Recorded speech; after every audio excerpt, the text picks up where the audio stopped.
Okay, friends, if you have never heard this talk, you are in for a treat, I promise.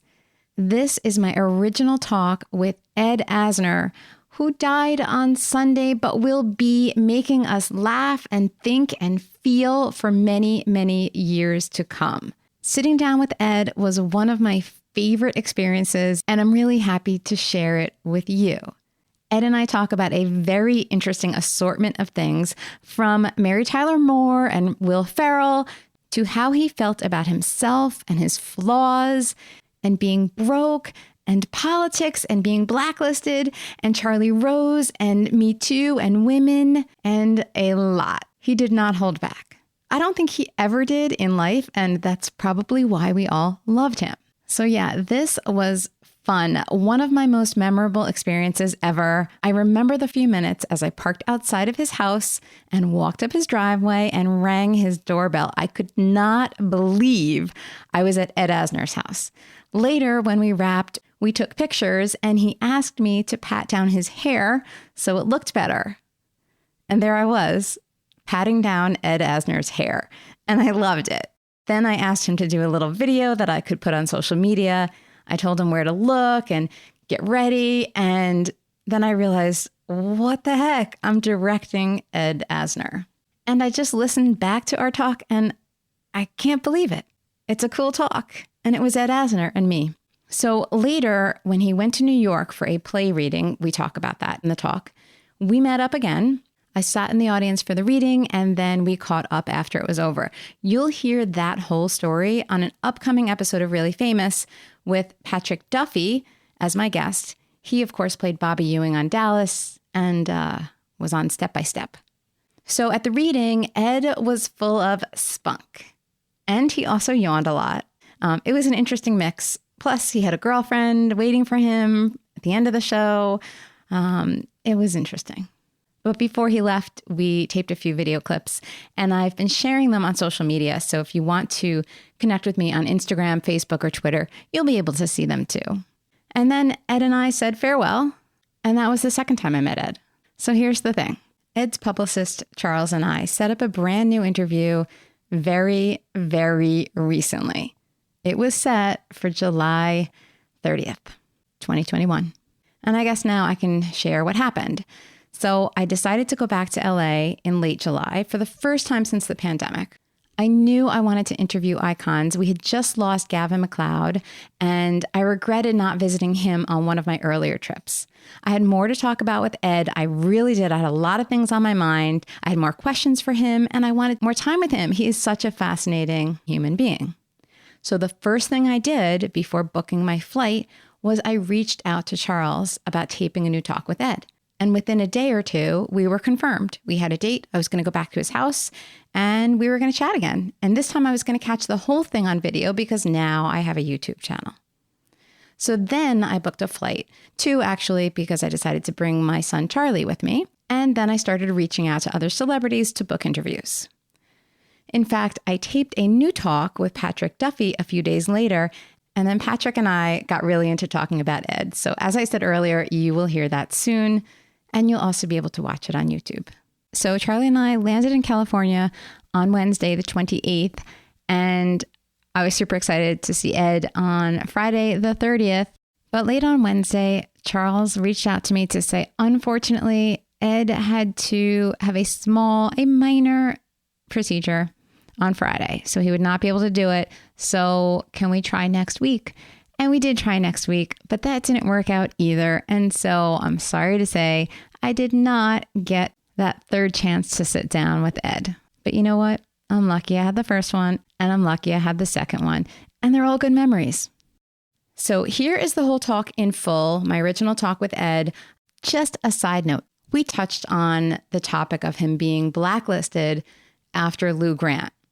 But to be honest, I really didn't know the extent of what had happened until after we talked, and I read more about him, including his recent memoir called Son of a Junkman. And it was one of the topics I was planning to dive deeper into with Ed. But sadly, I skimmed over it, and it's a regret. Anyway, you can pick up a copy of Ed's book if you would like his 2 books, because I had one with me that day called The Grouchy Historian and his latest book, Son of a Junkman. I put links to both in today's show notes. And you can totally see Ed now in a couple of the greatest shows on TV, new current shows, Cobra Kai and Dead to Me, both on Netflix. And I'm including my talk with Gavin MacLeod, who played Murray Slaughter on The Mary Tyler Moore Show, at the end of my talk with Ed. Ed Asner, what a guy. I really hope you enjoy this.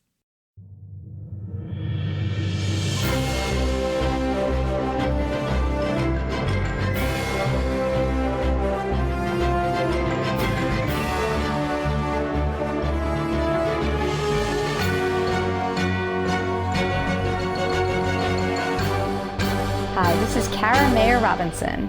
This is Really Famous, where I invite super talented, dynamic people to sit down and have a real conversation so I can get a feel for who they really are and what they really think. Sometimes it's like 2 old friends getting together over coffee. Other times it's like listening into a therapy session. This is an interview like no other. My guest is Ed Asner. And I met him recently when I flew out to Los Angeles to record a new batch of episodes. Ed invited me into his home and we had the real deal conversation. So I don't know what to tell you except get ready for it. Who's Ed Asner? Just to back up, you know him as Lou Grant, of course, from the Mary Tyler Moore Show and his own show called Lou Grant. He also played Santa in the Will Ferrell movie Elf. He was the voice of Carl, the main character in the animated movie Up. And he's been a guest star on lots of television series since, like The Good Wife, for example. So Ed is 88 years old. He recently wrote a book with Ed Weinberger called The Grouchy Historian, and he is touring the country with a one-man show called A Man and His Prostate. So Ed is one of a kind. So our conversation was one of a kind. I was super excited to meet Ed, and he did not disappoint. I met him in his home in LA, and Emmys were strewn all around the room. I'm telling you, he has won so many Emmys that, like, you almost can't count. So I'm looking over on the bookcase, on this, on that, Emmys, Emmys, Emmys, and well-deserved. If you want to get a little peek at what it looked like inside his home, just click on the show notes for this episode right in your podcast app, and you'll see a link to photos. So Ed and I talked about a lot. We talked about television, women, Me Too. We talked about money, fame, and he dished on his Mary Tyler Moore co-stars. All I can say is this interview is something else. He lays it all out there, and you get to hear it all. So I do want to just explain a few things first, because you'll hear things in the background. So at first, I was sitting on a couch. He was on a recliner, and I tried to pull the couch a little closer, and you'll hear what he said about that. You should also know that his publicist, Charles, was in the room, and someone else named Nick, and they help him out here and there. You'll see what I mean. So here he is, the one and only Ed Asner. I was born in Evangelical Hospital in Kansas City, Missouri, though we lived on the Kansas City, Kansas side, in what was called the Bottoms. What are the Bottoms? That's what they are, the Bottoms. What does that mean? That means the bottomlands by the river. Okay. And it would be whenever there was a flood, it would flood the bottoms. So you would get flooded out regularly? Oh, yeah. So what would your family do? Well, the living quarters were never... when your dad has a junk business, it doesn't matter what happens to the product. So it's like Sanford and Son, kind of? Yeah. Okay. Yeah. And so it flooded out, but whatever. Yeah.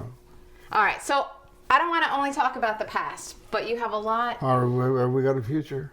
We definitely have a future. Ooh. The cool thing about you is you have a lot of cool stuff that you've done already in the past, obviously, but you're like super current. Am I right?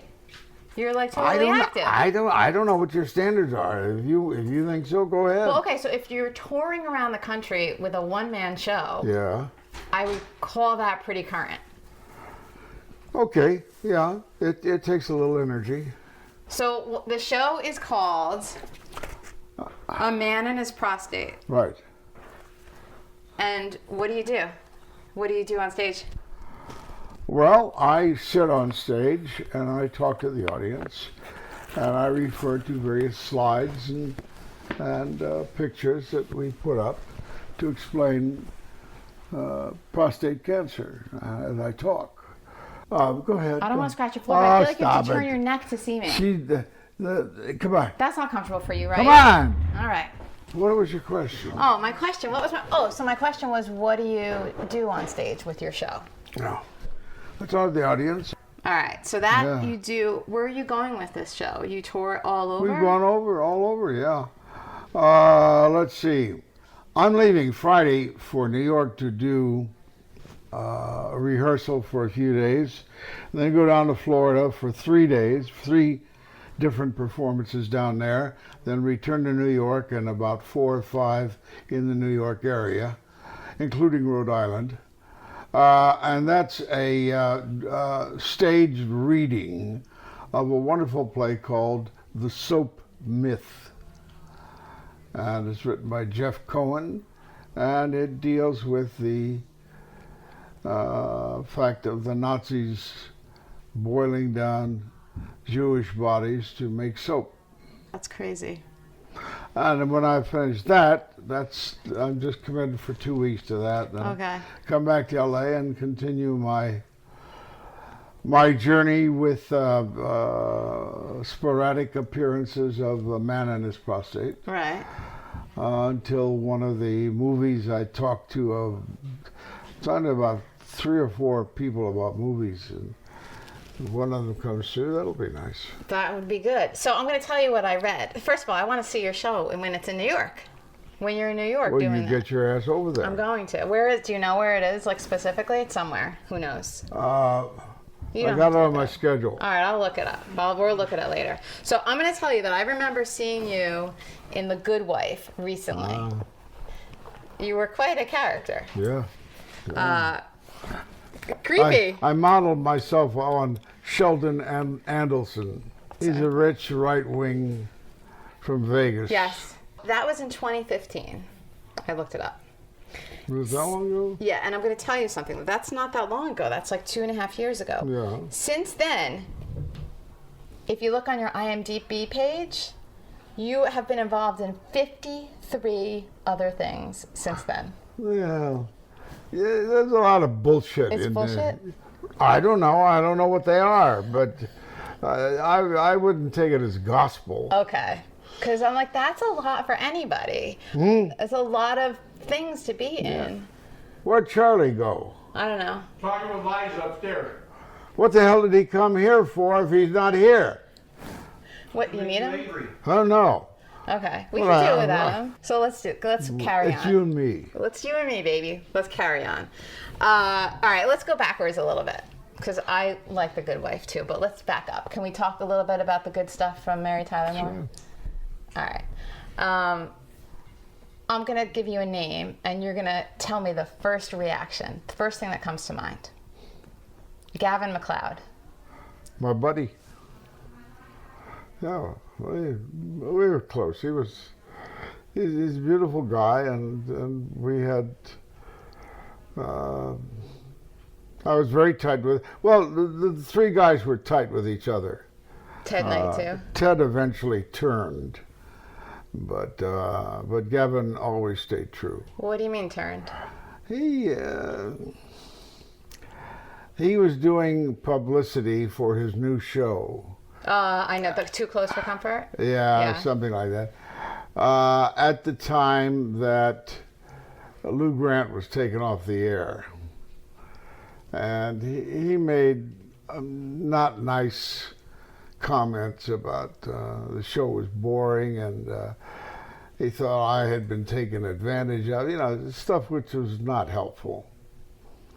So I stopped talking to him and seeing him. Oh, that's a bummer. Mm-hmm. So it was his career first.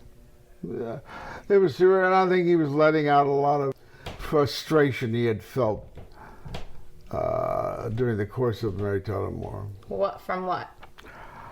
Well, I'll give you an example.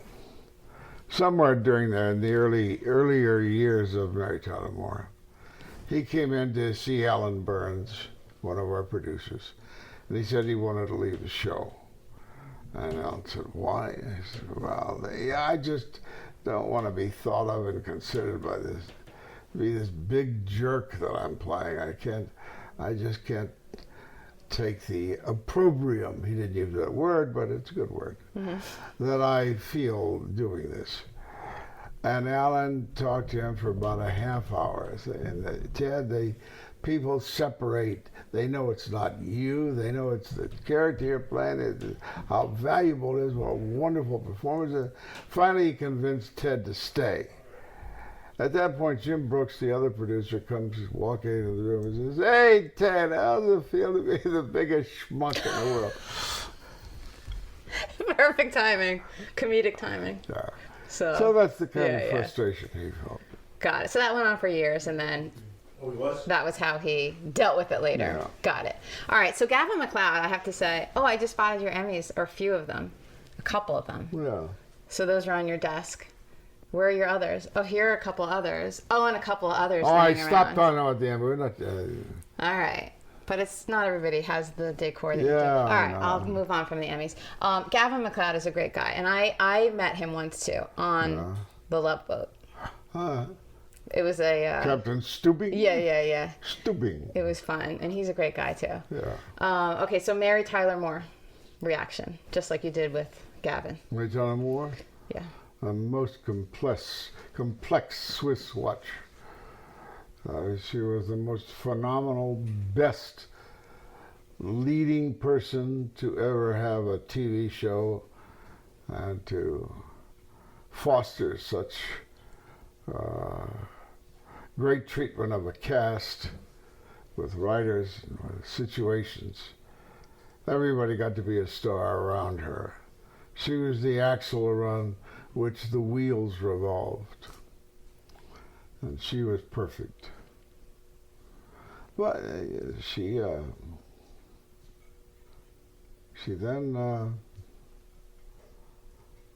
did not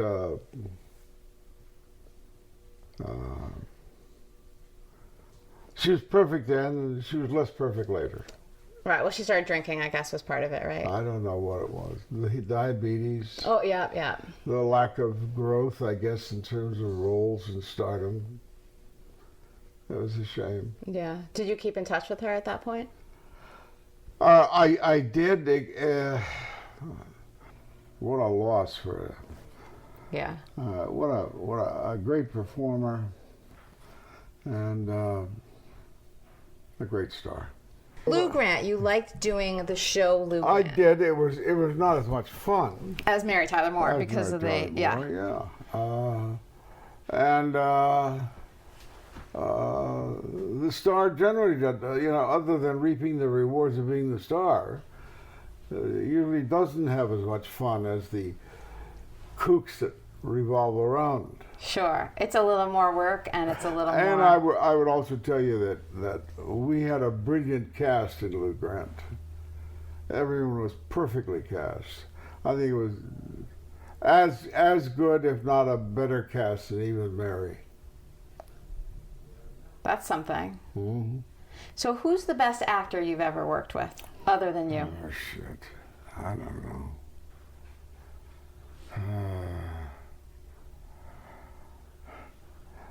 I thought Will Ferrell in Up was... In Elf. Elf In Elf. was out of sight. I agree. Yeah. Totally. One of my favorite movies. The most Stop. perfect. Perfect. Most perfect. Can we just stop for a second on Elf? Mm-hmm. Because I watch it every year at Christmas, and it is like my treat of all of the season. It is so funny, and it's all... He's the treat. Because it was Jon Favreau who wrote it, right? And directed it. And directed it. But probably if there's someone other than Will Ferrell in that role, it probably wouldn't have Never. been anything like it is. Because he's like a space cadet. He's not from Earth. So funny. Unbelievable. So Will Ferrell. Who else?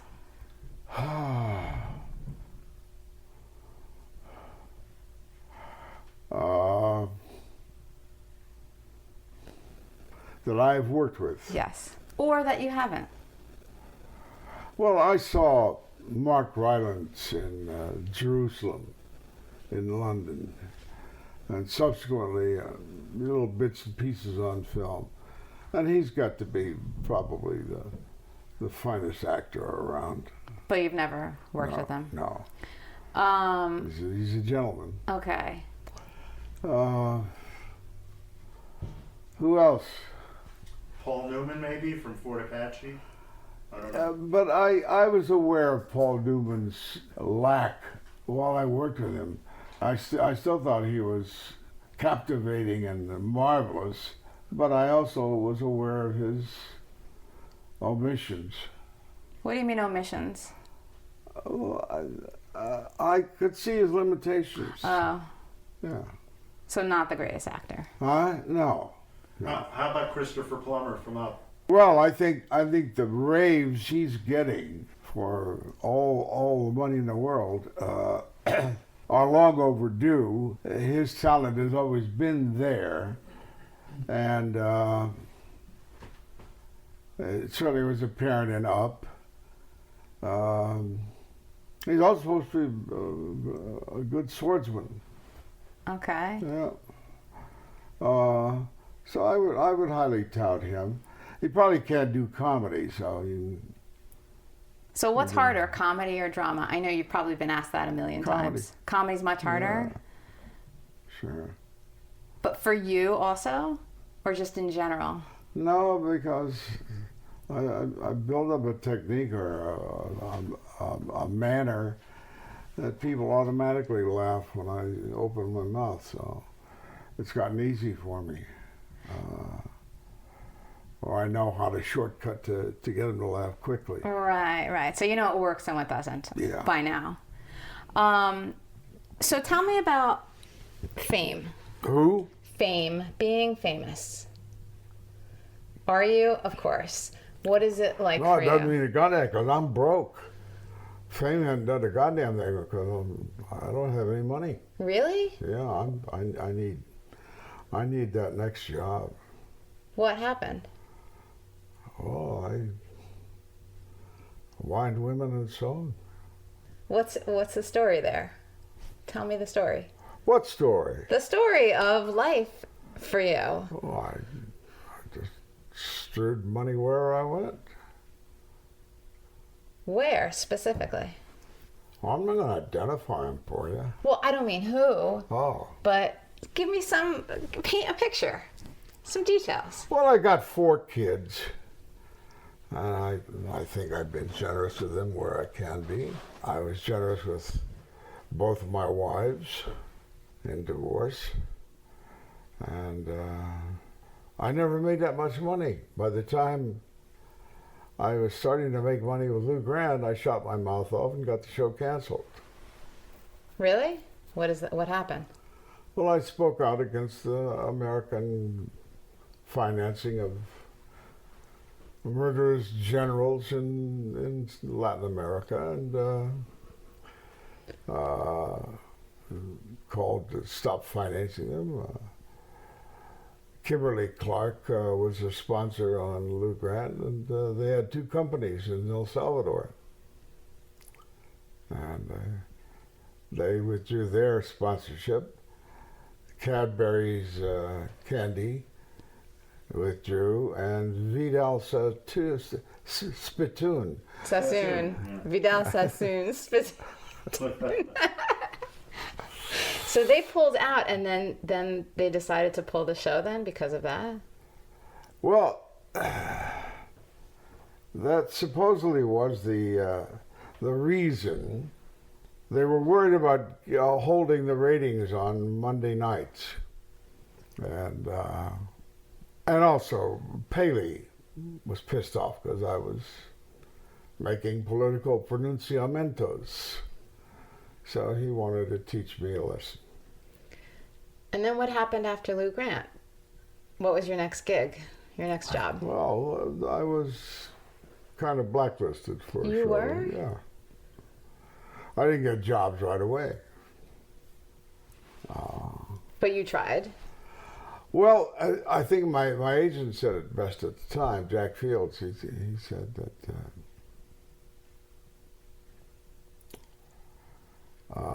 the fact that I kept responding to whoever attacked me made it kept me in the game. But it seems like now or recently you've been in a lot. You've got Elf, you've got Up, you've got all that stuff. So did it come back You're talking later? about years separating those things. Okay. One was in 09, the other was 13 or something. I don't know. It looks They're more few and than far on between. paper, yeah. So do you feel like you wish it had gone another way? I went to see Norman Lear about his latest series, and I really wasn't right for either of the two males. Which show is this? The new show. It's a brand new. It's not on yet? So you went in for the new Norman Lear And pilot. they saw me and they said that they're going younger. I don't blame them. I'm as viable as ever, excited. I don't leap tall buildings. That's just a small limitation. Come on. But you are working a lot. When you think about, and I was thinking about this the other day too, like not having to do with you specifically necessarily, but when you think about how many other industries are there where you can be well into your 80s and working a lot. Like you're so active still. There aren't Well, that as long many. as you can unfalteringly speak God's truth, then there should be no reason why I can't talk to you vis-a-vis. Sure. And I love it, and it should be. We should be seeing everybody on TV, not just people who are in a certain age bracket. And of course, the audience is getting older and older. And, Right. They're quite amenable to hearing some old fart talk to them. So, totally. Over the course of your career, do you wish that you had more stardom or whatever? Oh, yeah. Because I never really collected the big bucks. So for that reason, though, only just because, so you wish you had more stardom for money, but do you feel like you're a big star? I'm still known as Lou Grant. The kids will speak of me as Elf and Up, but I'm greedy. Let's leave it at that. Let's not leave it at that. Tell me more about it. You're greedy for what? For stardom and money? Bigger roles, bigger money. So what, in an ideal world, do you wish happened to your career? I don't, for some reason, I don't know how to word this. If you were to take a poll among extant actors and give the 5 or 10 best actors, and I don't think I'd be on the list. And when I come across those actors, and they might have thought of me if they had thought of me. I don't know how to talk about it. Okay. Is there... I've never really gotten into this area. Oh, I'm That's glad. interesting. Now what I'm thinking is, do I think I should be on the list of 5 or 10 best actors? I have to think about it. Do you feel confident in your acting ability and what you've put out there? Almost always. I'll be the first one to tell you I'm not right for this. For what? For any job? Yeah. If I assess it, and generally they will offer me roles that are below my limitations. They will not offer me a role that exceeds my limitations. Okay. All right. Well, what are your limitations? Well, physically, I didn't say, well, I said that on the Norman Lear thing, they're going younger. Age-wise, I guess. So what do you want to be in now, that's on now? Do you watch TV? No. You don't watch anything? No, but we're watching old stuff. We're watching Breaking Bad right now. Oh, please, that's good stuff. Who Of cares course if it's it's good old? stuff, It's not yeah. that old. Huh? It's not that Well, old. but that's what we're watching. So this is the first time you're watching it? Yeah. And before that, we watched Sons of Anarchy. You get tired of it finally. Get tired of the violence. Get tired of the traps people create on those shows for themselves. The fatalities that are engendered. And in the end, I guess what happens is you don't care if you miss it or not. I did not feel that way about Breaking Bad, ever. I felt like I had to I couldn't get enough of it.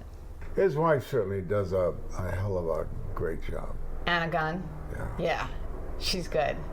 I wonder why we haven't seen her in anything since then. All right, so let's talk about women. So I heard you say at some point, recently I think, I love women. You do? Probably, sure. I'm still learning how to deal with women. Still? Yeah. So what did you recently learn, one thing about women? Or what were you thinking to yourself recently that, oh, I still don't get women? I guess the best way to talk about the Me Too movement. I was very perturbed that Al Franken was ganged up on by Democratic legislators and resigned quickly and did not fight it, and I'm sure that he could have, and I was pissed off at that. I was terribly distraught that heroes like Charlie... Rose. Huh? Charlie Rose? Rose, Garrison Keillor, worthwhile people have been drummed out of existence. And I'm not saying that it's wrong that they should, but I would like to have seen a fight put up by somebody. Somebody did.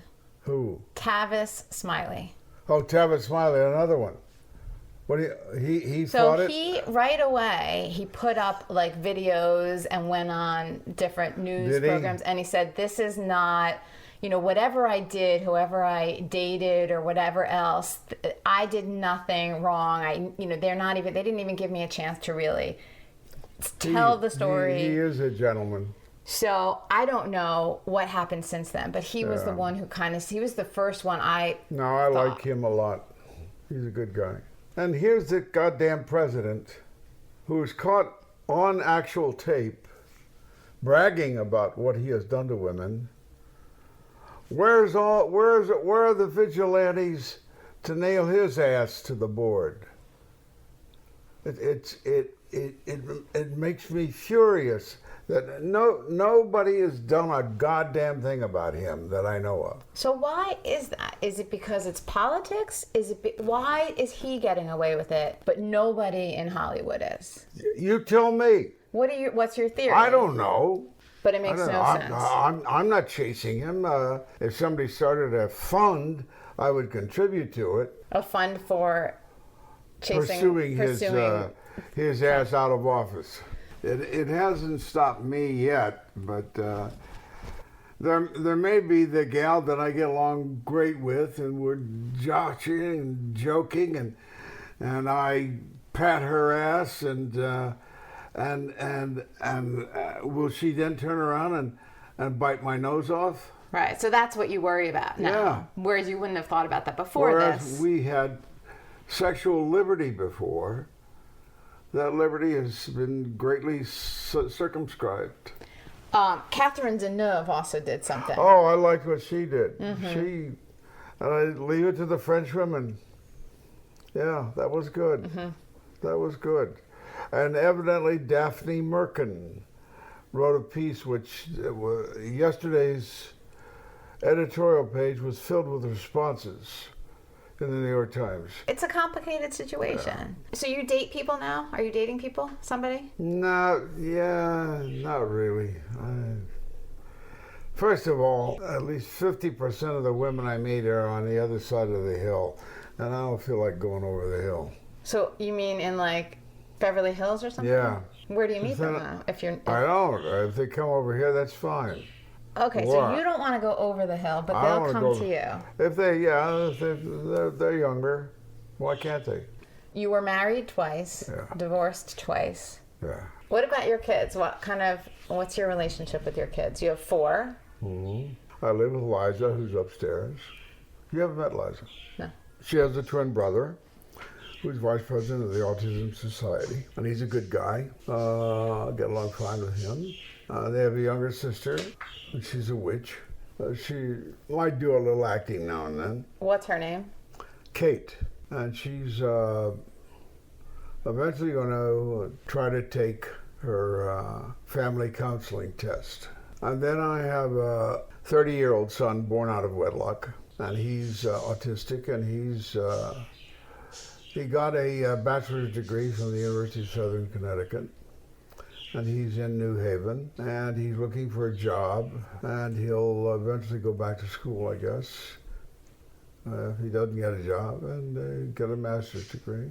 That's See what impressive. happens, yeah. So he's impressive. Is his mother out there in Connecticut? Oh, no, she's here someplace. Okay. So he's totally independent. Kind of, yeah. So let's talk about your book, can we? Sure. The Grouchy Historian. Did you write that? You wrote that with... I wrote it with Ed Weinberg. Yeah, but you wrote the book together with... So Yeah. Ed also wrote for the Mary Tyler Moore Show, right? He was a writer on and staff. He wrote A Man and His Prostate. So what's your writing process? Do you sit down together and how does Discuss that go? ideas, and he generally comes up with the humor of the particular idea. There's humor all throughout it. It's quite For instance, there's funny. one chapter in there that was James Madison's So as you walk in, the Grouchy. chief slave, In the front. Billy. And he did exist, but there's no real record of him. So Ed wrote a chapter dealing with his life and death.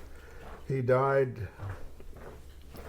Yeah, she has What are it. you Yeah. doing? Yeah, I mailed it to her. I have a copy at You home. can flip through it and recall where you're trying to. Do you want to flip through it and recall what we're talking about? Oh, you signed this one. That was my. You know what? I was torn between. So Charlie sent me a copy last week, and I read it, and I was torn. I felt like I should bring it with me so that you could sign it for me, but I had a lot to pack for the plane, from New York. I couldn't take the extra weight. I You left came it. out of New York? Yeah. Now, Theo Bickel's wife is coming to take me to lunch. So you'll get to meet Theo Bickel's widow. Oh, okay. And I'm not shortening you at all. Yeah. She'll have to cool her heels for however long it takes. Okay. I know, and it's a long. I talk for a long time. I like long We all do. conversations. Well, I don't think we all do. Some of us do. It's funny. My family. We were on a vacation recently. A family vacation. So there are 12 of us, and we were ranking our family who talks the most, like who never shuts up, and then who are the quietest ones. And where were you? Right towards the top. Very close. Very close. But I like to listen too, as you can probably tell. Oh, yeah. I like to talk Yeah. and I like to listen. I don't doubt that. But I find people who talk interesting also. Yeah. You know? Well, if you accept the value of human beings, that's fine. Yeah. To accept people. So, what's that movie? You were in a movie recently. It's with the guy from True Blood. Parting glass. Parting Glass. So Stephen Moyer directed you. So what about that movie? You like it? Is it a good one? Jesus Christ. Yeah. It's really good. It has a really Paquin is in it. Anna Paquin. That's Stephen's wife, actually. Yeah. Oh, okay. Yeah, but And a very good Welsh actor. Rhys- What the hell name? Rhys-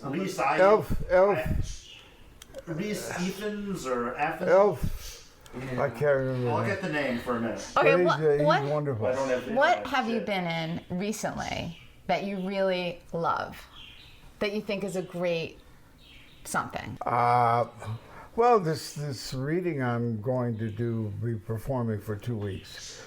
It's a wonderful script. Wonderful. What's it called? The Soap Myth. The Soap Myth. Well, we're going to do I'm going to do a quick question now. You're just going to answer fast. I'm going to ask you a question. You're going to complete my sentence. That's a very pretty necklace. Thank you. It has a story. It was His name is Rhys Ifans, Ifans. There you go. Rhys Ifans, getting back to that. Great This British necklace was an earring of my grandmother's. Really? She had like a big opal, and then all of pretty. these were around it. And then after she died, my parents made it into a necklace. One necklace for me, one for my sister. You've got artistic taste. I didn't Runs in make the it. family. So, all right, quick answers. The best time of my life was, you complete the sentence. I'm thinking. The worst time of my life was? Oh, when I had the show canceled and I was regarded as a commie in the business, and it was a harsh time. My biggest regret is? Going through my first divorce. So you wouldn't have divorced? I hope not. Okay. Do you still speak to her? Oh, yeah. Okay. Good relationship now? It could be better. My biggest flaw is? Wasting a lot of time thinking about being fat. I heard somewhere at one point, if you could take back every minute that you thought about not liking your body, you would have like years of extra good time. Yeah. The best decision I ever made was? To marry Nancy. The kids are joys. My last question is 2 parts. Who do people think Ed Asner is? Oh, some people think he's a commie.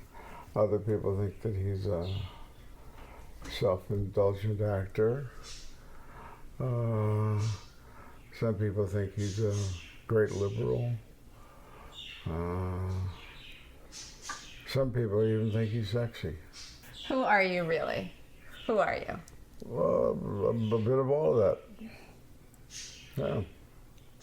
Okay. Oh, I am definitely sexy. Ed, thank you so much. Really appreciate it.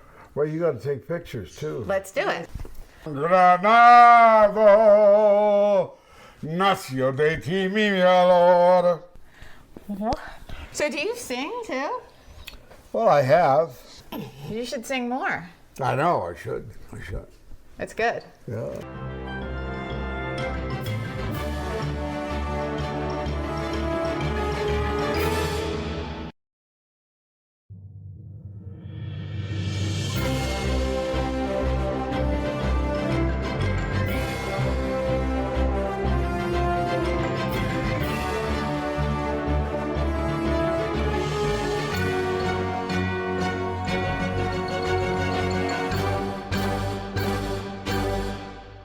Hi, it's Kara. Welcome to a special episode of Really Famous.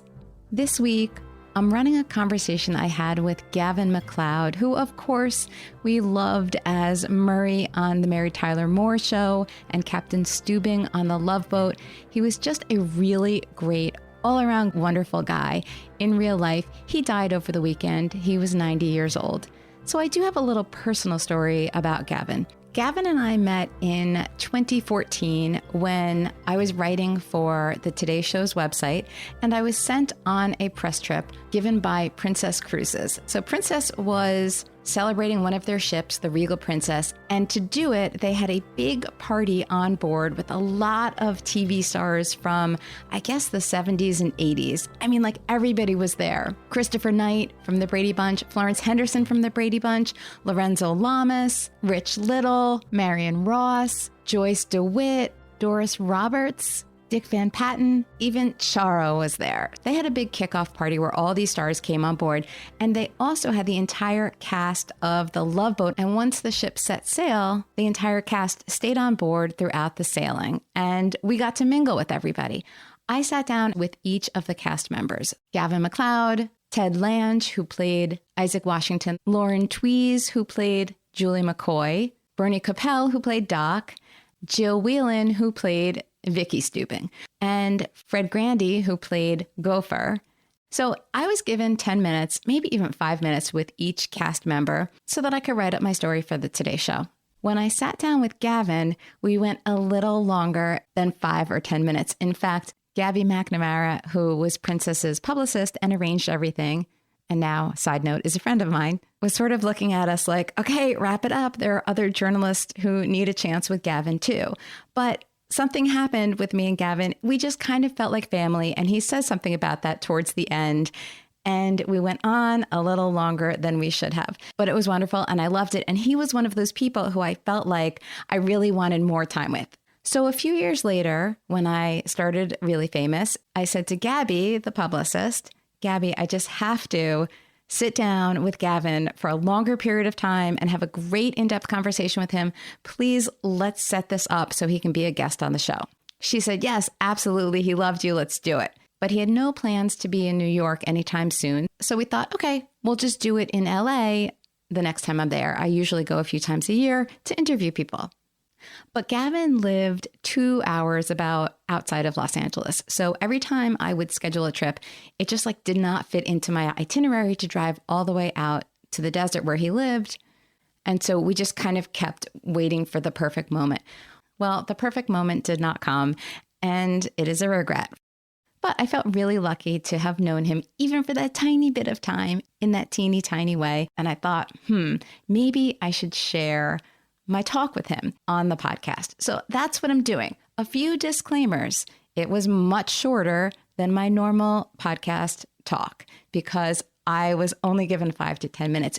You will also hear that I'm kind of rushing through a lot of it at the beginning because I knew that I was going to be tapped on the shoulder at any moment.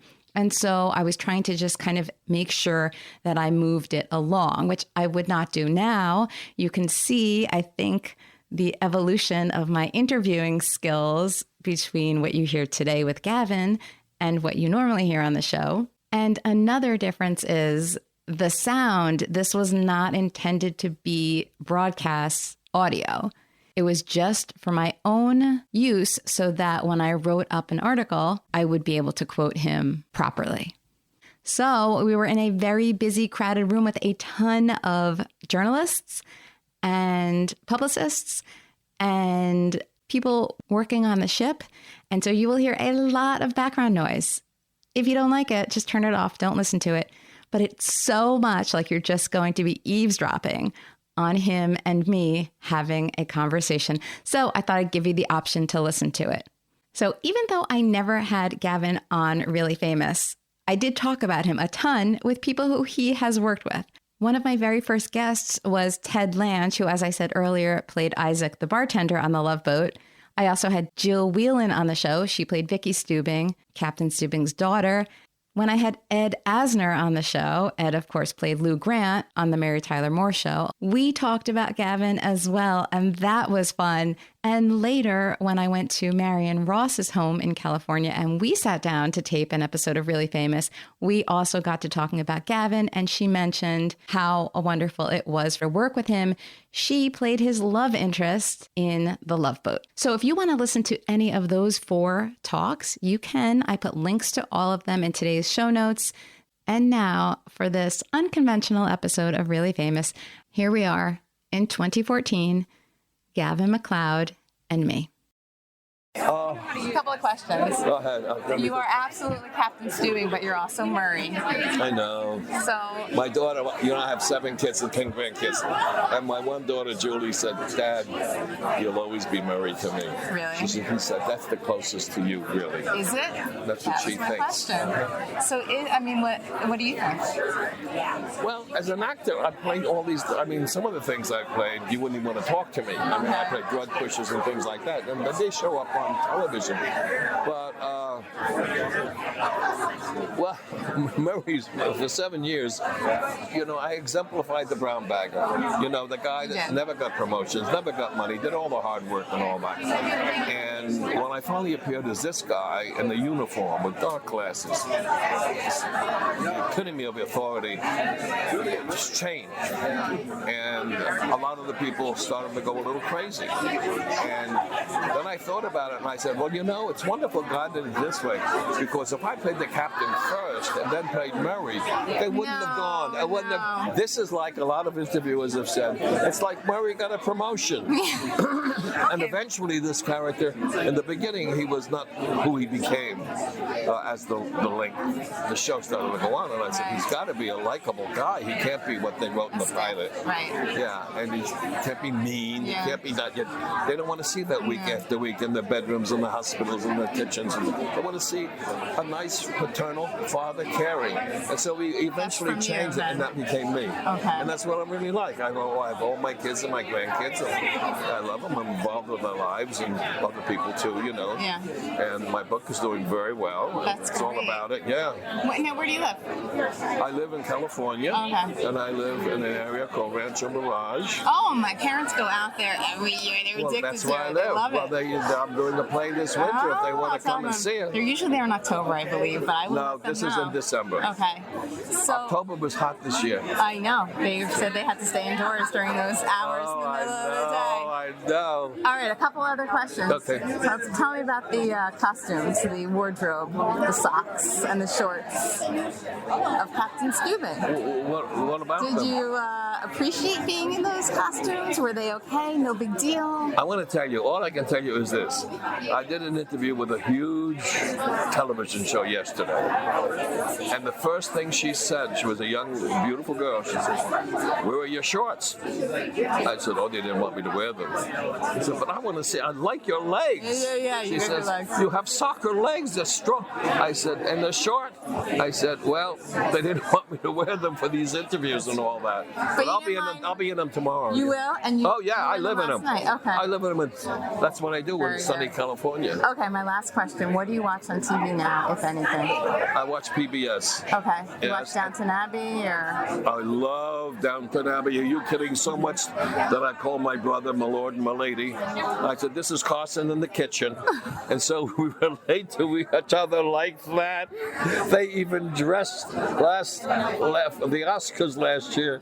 They were going to come and watch them at our house because I don't go to it anymore. Yeah. And the buzzer rang, and I looked, and there's a red carpet in front of my front door before the gates, and they're standing there dressed like my lord and my lady. Crazy. Good. Crazy Good, time. It was so much fun. That's good. That's one.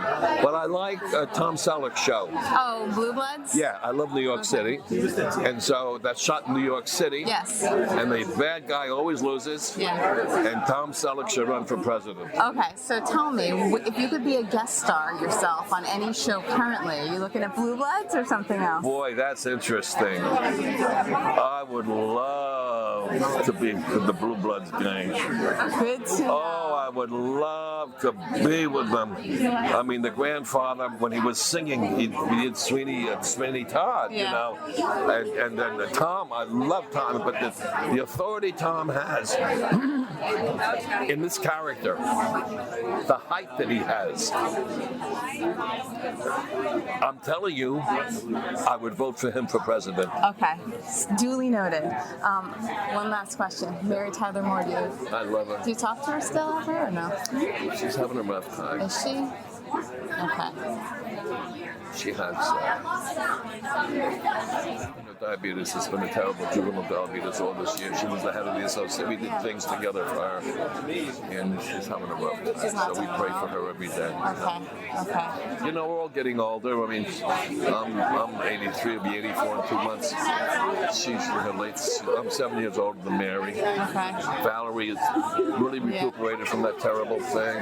Betty's still working every day, almost, you know, on that series. What Ted is died it? in 86, and Ed is still doing things now and then. Right. What do you think? Oh, he did Up also, right? Oh, he was That was a wonderful big in that. film. He was wonderful So in that. what is it? What is the secret to, being 83 and being like you're 50? Loving what you're doing. Okay. I love people. And you can That's tell. why I'm a natural for You this can job. tell, obviously. I didn't mean to say Joan Collins, but they just told me that yesterday. I've never said anything like that on a princess ship in my life, and the president had to be there. Oh, that's Maybe she's figuring it out. I don't know. She'll forgive you. Well, you're so good at it. It was such a pleasure. I'm hugging you this whole time. I don't care. I like you more than anybody. Oh, well, that's what I wanted to hear. Yeah. Can I get that on tape? Sure. I'll hang out with you anytime. All the time. It was such a Maybe I'll pleasure. see you around. You got a husband with you or I something? have a son with me. I have the only kid on the boat. At least at Well, how this old point. is he? He's 12. I brought him as my guest. Oh, because he's Does he ever see our show? Yes, I started showing them the show. I have 3 kids, 14, 12, and 6, and I started showing the older ones the show last year before this ever happened. So when the invitation came, I said, "This is Griffin's show. This is Griffin's Oh, that's so nice of So you. I have him with me, and he Yeah. loves the show. He'll watch it in his spare time. I have 7 kids and 10 grandchildren. My oldest grandson is getting his doctorate next year at Duke University. Good for him. He's a Greek studies. It's just brilliant and wonderful. They come all the way down to 3 years old, and she's the cutest of them all. And they're also because she's so like that, you know. Oh yeah, well the cutie, the cutie just is who the cutie Oh is. my! I don't want her to grow up. I don't want her. That's And right. they're so Quell. warm. I quell. Right, you want I'm quell. quelling with her all the time. Good. She loves pink, and I buy her pink constantly. I don't see her a lot because I don't live in the same town. All my kids are scattered. Okay, well that's what happens when you are a traveler. I And, know. You know, I wish I could it's change some of global. that stuff. You know. I know, but you have to meet her at family gatherings or whatever. We'll be together for Christmas. So we have 2 families. I was married once to a rock cat. It was wonderful. We had really? 4 children. Yeah, I was. You read my book. It's called "This Is Your Captain Speaking." Okay. When I went to, I'm going to have a signing. You'll be here. You'll go sign it. Yeah, they told me I'm going to do it. They got a book on the ship. So anyway, I go to New York after college, upstate Ithaca, New York, and I knew one guy in New York, and he worked at the music hall, and his uncle was an electrician, so he got him a job as electrician. He was making like $500 or $600 a week. I'm going to call Vince. I said, Vince, this is me. What do you can you help me with a job while I was bald? And he said, maybe I can get you a job as an usher. I said, okay. So I did, $34 a week. And then they liked me. I got the elevator, $37 a week.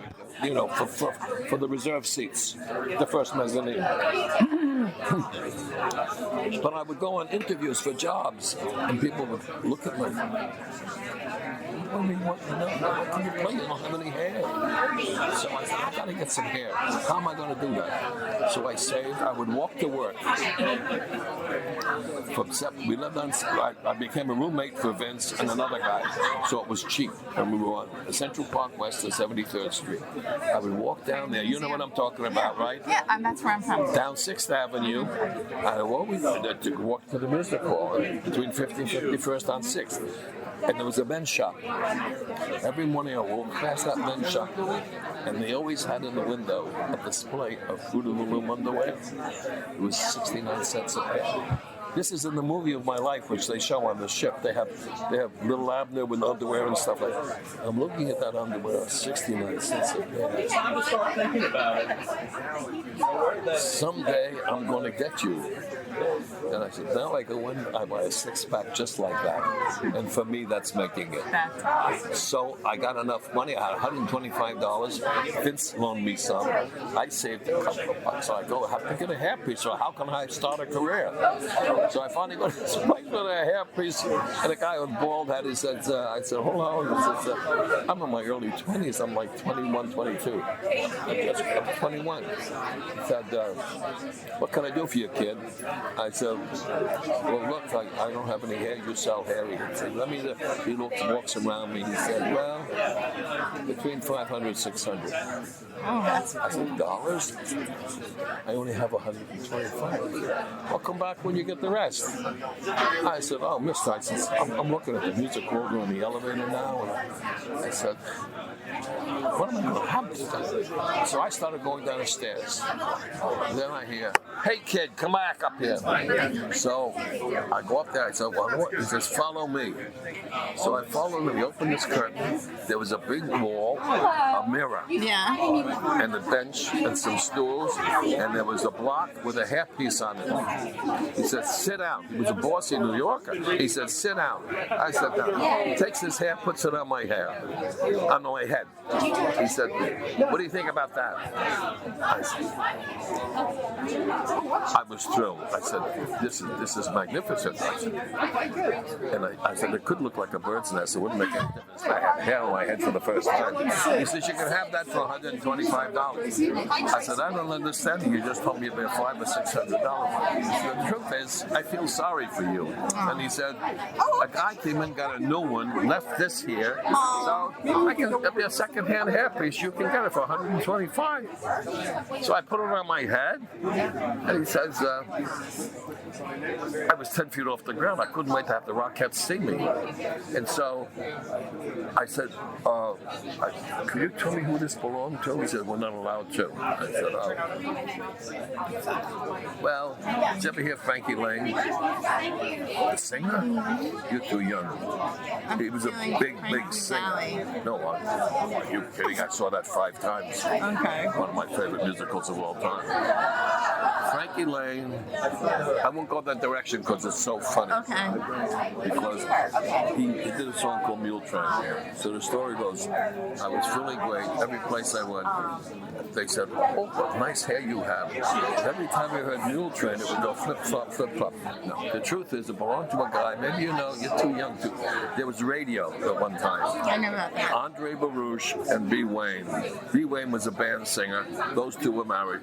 He was like the voice of America, and he had a voice like this. And so it was his hair. I was telling this show, and we did the Love Boat once. I was telling this show on the story on the Tonight Show. Okay. 2 weeks later, we're doing a show with a hurricane, we're all wet and everything else, and the phone rings on the set, and the guy said, Gavin, somebody wants you. I said, can you find out who it is? I'm ringing wet. He said, you know a Baruch?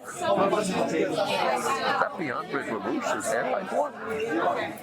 I said, I'll be right there. I go over there. I said, hello. He said, hello, Gavin. I said, this is Andre Baruch. I said, oh, Mr. Baruch, what an honor for you to call me. He said, I'm in town now. B and I are in town visiting our son. He manages the Four Tenors. I said, oh, how wonderful. He said, I have one question. I said, yes, sir. He said, would you be interested in another hairpiece? Oh. Can you believe that? That's the true story. Funny. That's a true story. He said, no, we're in Florida now. We have a radio program in Florida.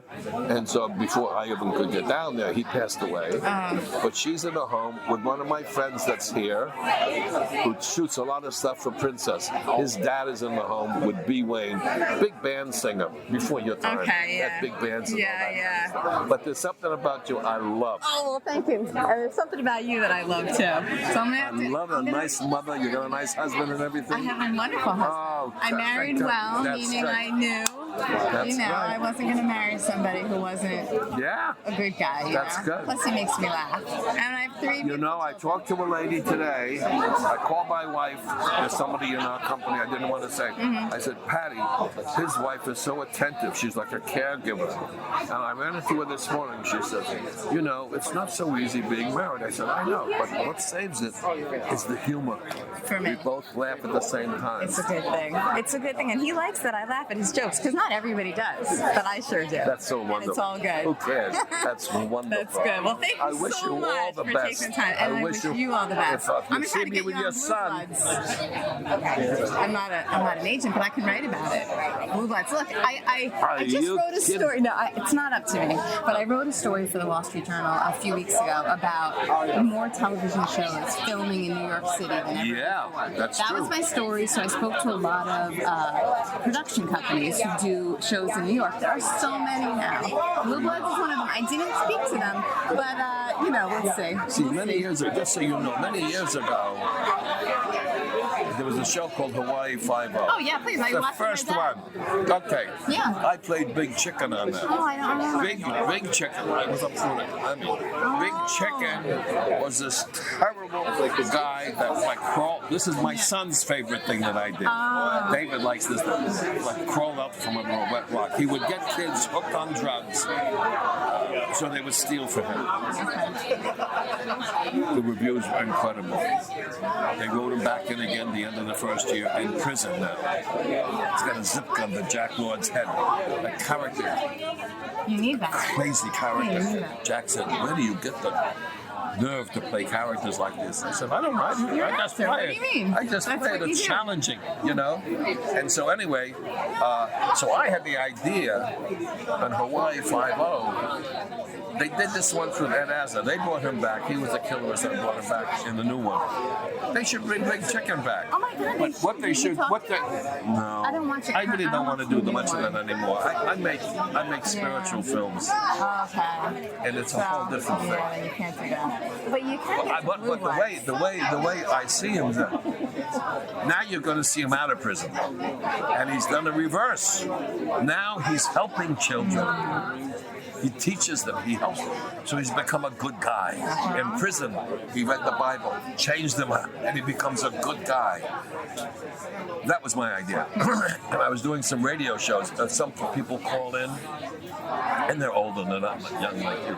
And I was doing Boston. One guy said, "Hey, Big Chicken, how you doing there, baby?" You know, so he's still alive in many people's eyes.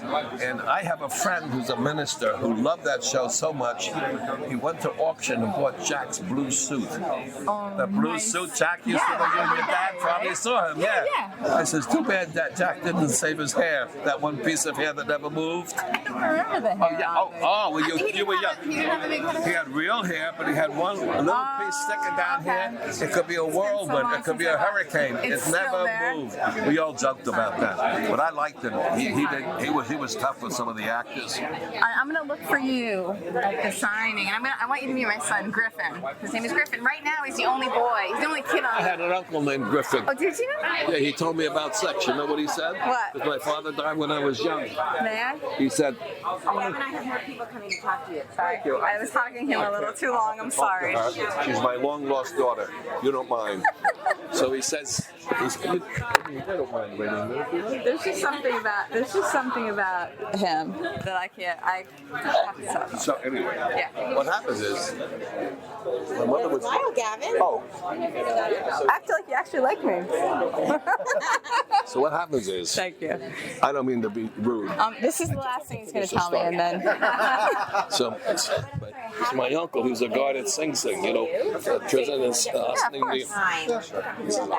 I want to go in the bedroom. He's a big guy. I was 13. He says, I want to talk to you. I said, "Okay. What is it, Uncle Frank?" He said, he said, "Your mother wants me to tell you about the birds and the bees." I said,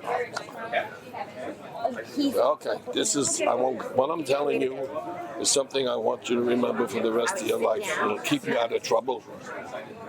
I said, "Okay." I'm so embarrassed. He said, "Okay." He says, "You know those girls in Ossining? There's a town called Ossining." I know it. I'm right. I'm over "You know there. those girls in Ossining?" I said, "Yes, sir." He says, "Stay away from them." That was it? That was it. Uncle Griffin. And guess what happened? My brother married a girl from Ossining, and they got that's my lord and my lady. They got the best relationship you can imagine. Yes, the truth. Isn't that something? That is something. Are you going to thank you. You're going to see Kara again because she's I sailing. want to see Griffin. He's going to meet Griffin. Thank you.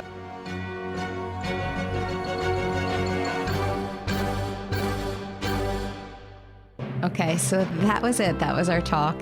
Later, as I said, I talked to Ted Lange and Jill Whelan, Ed Asner, and Marion Ross about Gavin. I wish that I had driven out to his home in California, and I will take that life lesson with me. I know Gavin loved his family, was super grateful for his full, rich life, and I'm grateful for having known him for a teeny tiny bit of time, a moment in time on the Love Boat. I'll be back next week with Tim Daly. Please stay tuned.